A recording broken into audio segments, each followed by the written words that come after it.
सभी को आज हम एक महत्वपूर्ण प्रश्न पर चर्चा कर रहे हैं। आपको हर दिन धूप में कितना समय बिताना चाहिए? धूप आपके स्वास्थ्य के लिए आवश्यक है, खासकर विटामिन डी के लिए, जो मजबूत हड्डियों, इम्यूनिटी और मूड में मदद करता है। लेकिन बहुत अधिक धूप आपके त्वचा, तो आइए एक स्वस्थ संतुलन खोजें। औसतन प्रतिदिन 15 से 30 मिनट की धूप अधिकांश लोगों के लिए पर्याप्त होती है, विशेषकर जब यह सुबह 10 बजे से दोपहर 3 बजे के बीच होती है, जब सूर्य सबसे तेज होता है।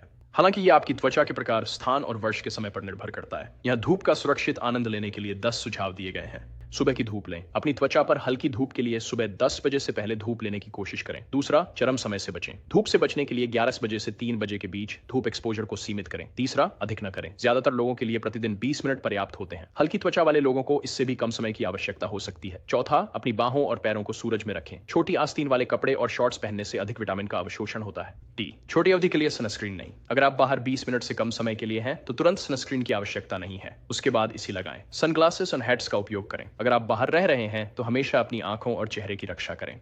लंबी अवधि तक नहीं। विटामिन डी युक्त खाद्य पदार्थ खाएं। धूप सहायक होती है, लेकिन आहार भी महत्वपूर्ण है, जैसे मछली, अंडे और फोर्टिफाइड दूध। अपनी त्वचा के रंग की जांच करें। गहरे रंग की त्वचा को पर्याप्त विटामिन डी अवशोषित करने के लिए अधिक धूप की आवश्यकता होती है। हाइड्रेटेड रहें। धूप में रहने से आप जल्दी निर्जलित हो सकते हैं, इसलिए पानी पिएं। अपने डॉक्टर से सलाह लें। यदि आपको त्वचा की समस्याएं या विटामिन डी की कमी है, तो हमेशा किसी पेशेवर से पूछें। समझदारी से धूप का आनंद लें, ये प्रकृति की मुफ्त दवा है।